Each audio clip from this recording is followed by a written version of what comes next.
How to find good keywords using Chatsonic. Head over right here to your Chatsonic. You can head over and then use it using the actual chat that you can see right here.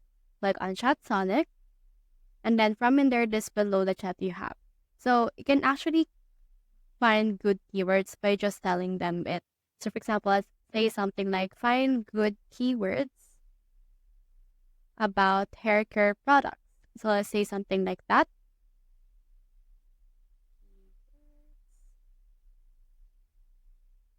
So you can also type anything that you want for this case. It can be any product or any actual article that you have. So just head over and then send it to them. So you can also improve that if you want to as well. Now it will understand your query. It will search online for the best keywords that you can choose. And as you can see earlier, it used Shopify, which is actual an e-commerce product. And it will show you this top hair product keywords as well as popular shampoo brands, specific hair treatment, hairstyling, and a lot more. So you can head over and then use this particular keywords right here in order to offer best search results for your article or your product.